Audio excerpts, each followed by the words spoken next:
Alors, téléspectateurs de Podium TV, on vous l'a dit, nous recevons pour vous ce matin le président Konamble Osbat du Congrès national pour le développement de Côte d'Ivoire, la Côte d'Ivoire, notre pays.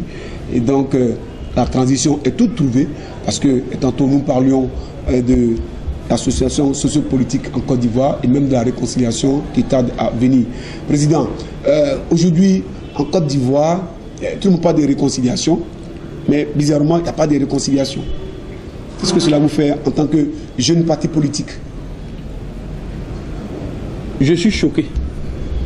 Et comment? Je suis choqué, je suis scandalisé et j'ai pitié, j'ai mal pour ma Côte d'Ivoire. J'ai mal pour ma Côte d'Ivoire parce que la réconciliation relève du haut sens de la responsabilité. Chez nous, dans nos villages, l'harmonie du village dépend de celui qui dirige, du chef du village. Quand même il y a un problème dans le village, le chef appelle tout le village et il s'asseye sous l'abapalap et ils en parlent. Même quand il y a eu des torts, on demande pardon et on avance. C'est pourquoi je fais partie du groupe ethnique où Dieu m'a fait grâce d'appartenir à un groupe ethnique où on fait beaucoup de proverbes et on donne beaucoup de proverbes. Et même il y a un proverbe de chez nous qui dit que même quand on tue l'homme, on demande pardon, ça finit. Le deuil là, on le lève et on demande pardon à tout le monde et ça finit. Je dis que je suis choqué parce que ceux qui ont dirigé la Côte d'Ivoire aujourd'hui n'ont pas été capables de réconcilier les Ivoiriens. Mais grave, ils ont continué à envenimer les clivages. Ils ont continué à envenimer la situation. La Côte d'Ivoire n'est pas réconciliée. Nous, à notre niveau, nous avons notre solution à la réconciliation nationale. C'est laquelle? Il faut situer les responsabilités. Il faut situer, sans état d'âme, les responsabilités de la crise ou bien des différentes périodes de crise que la Côte d'Ivoire a traversées. Mais après cela, il faut appeler tous les fils de la Côte d'Ivoire autour d'une table et se parler. Nous avons proposé... Est-ce que vous pensez que cela est faisable aujourd'hui en Côte d'Ivoire? Oui, cela est faisable. Cela dépend de celui qui est à la tête du pays. Mais certains sont en prison. On va appeler tout le monde. Oui, c'est pourquoi nous avons proposé ce qu'on appelle le dialogue national inclusif. Ce dialogue national inclusif-là va amener le gouvernement à faire sortir tous les prisonniers politiques, à faire rentrer les exilés qui sont hors du pays. Et toutes ces personnes-là, trouver même un cadre d'indemnisation de toutes les victimes de guerre. Je ne parle pas d'une indemnisation qui s'est faite sur la base ethnique et sur la base des appartenances politiques, mais je parle d'une indemnisation vraie, d'une indemnisation des vraies victimes de la guerre. Ensuite, les morts, on ne va pas les réveiller. Il faudrait que l'État de Côte d'Ivoire s'asseye pour demander pardon. Je pense qu'il y a un président de la République en Côte d'Ivoire ici, qui s'est arrêté un jour devant les caméras pour dire oui, je sais que vous n'êtes pas content, mais je vous demande pardon, acceptez telle solution. Les Ivoiriens ont accepté, les Ivoiriens ont applaudi cela. Le président, il sait que vous parlez du président Laurent Gbagbo, mais il faut dire, je vais revenir un peu en arrière, vous parlez de qui n'a jamais eu de réconciliation. Moi je pense que sous Gbagbo, on a connu un forum. Oui, il y a eu le forum. On a connu un forum, oui. Tout le monde est venu, tout le monde a parlé, Feu Gueye Noël a parlé, Robert, pardon, autant pour moi, a parlé. On a eu le président Alassane à son temps qui est venu, le président Bédié aussi. En tout cas, tous les enfants étaient là. Aujourd'hui, la réconciliation peine parce que certainement, il y a d'autres raisons. Non. Non, je ne vois pas de raison. Si vous voulez, il faut qu'on appelle un chat un chat. Allez-y. Au fond, le président Laurent Gbagbo avait envie de faire la réconciliation nationale. Bédié également avait envie de faire la réconciliation nationale. Mais je ne suis pas sûr que le président Alassane avait envie de faire la réconciliation nationale. Et comment? Je dis je ne suis pas sûr qu'il avait envie de faire la réconciliation nationale. Bon. Parce que nous avons remarqué qu'après le forum de la réconciliation nationale, toutes les ONG qui parlaient de génocide en Côte d'Ivoire, étaient en liaison et étaient proches du RDR.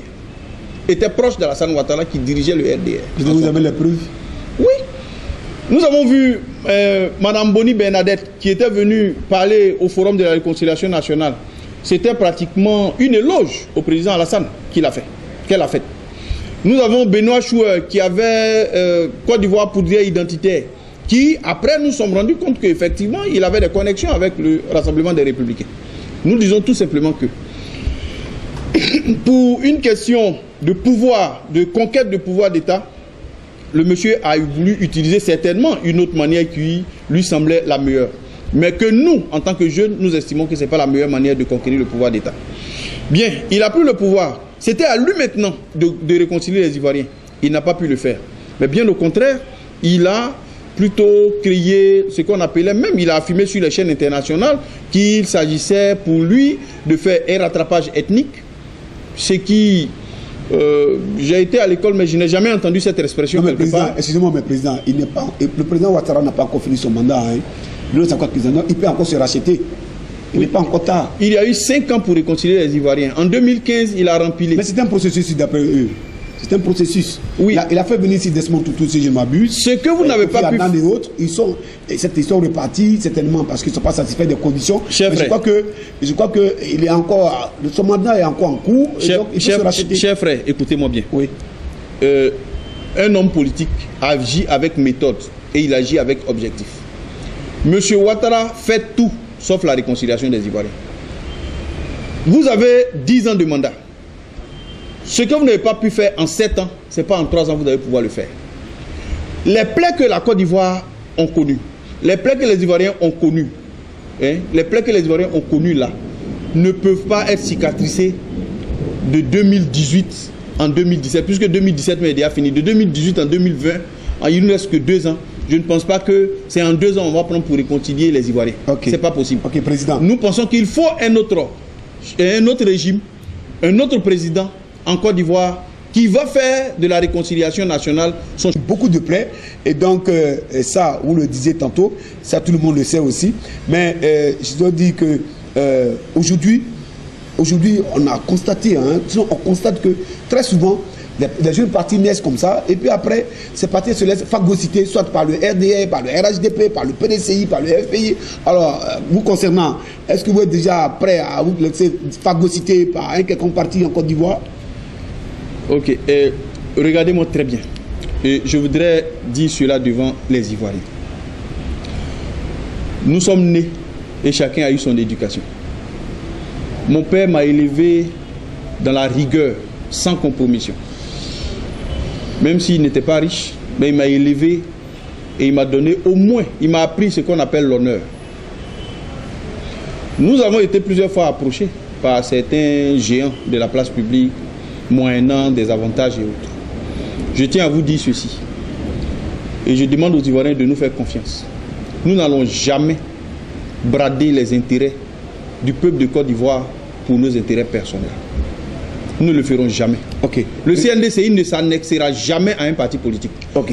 Merci, Président. Président, alors on va rester encore pour un petit quelques secondes sur la situation socio-politique en Côte d'Ivoire. Aujourd'hui, l'image de la Côte d'Ivoire est cochée. La Côte d'Ivoire est banalisée, salie. Je vais parler du procès qui se déroule à la CPI.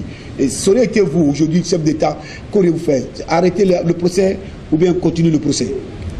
Nous savons que en diplomatie, la diplomatie a un langage. Et en diplomatie, il y a les moyens diplomatiques pour effectivement faire arrêter le procès du président Laurent Gbagbo à l'Aïe. Le procès qui se passe d'ailleurs, au regard même des témoignages qui se passent, ce n'est pas un procès, ça n'a rien de juridique, il n'y a rien de pénal, il n'y a rien de juridique. Je ne suis pas un spécialiste de droit, ouais. Mais il n'y a rien dans le dossier est vide.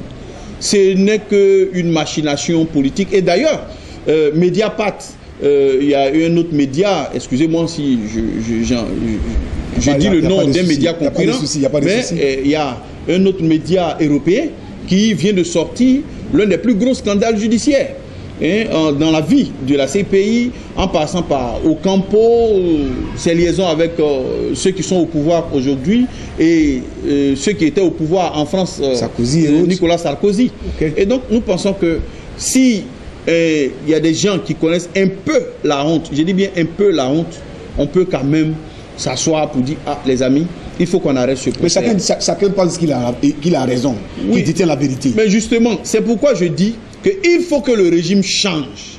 Il faut que ce régime-là change. Parce que tant que les Ivoiriens ne se lèvent pas pour dire il faut que le régime change, tant que les Ivoiriens ne donnent pas leur confiance à quelqu'un d'autre, ceux qui sont au pouvoir là ne feront pas en sorte qu'il y ait la réconciliation et que ceux qui sont hors de la Côte d'Ivoire, qui sont en train de défiler sur les caméras du monde entier à ce qu'on appelle un procès, ceux-là ne puissent pas rentrer. Les gens là ne rentreront pas. Il faut que ce régime change de manière démocratique. Et on a les moyens de le faire. Nous avons les moyens de le faire. Nous avons les ressorts pour le faire. Il faut que ce régime change. C'est tout ce que nous demandons aux Ivoiriens. Ok. Alors, téléspectateurs de Podium TV, on vous l'a dit, on a un invité plein de fougue, plein de la gagne. En tout cas, certainement, qui va encore vous donner beaucoup d'autres informations. Et nous allons partir maintenant pour le thème concernant l'école en Côte d'Ivoire. Oh.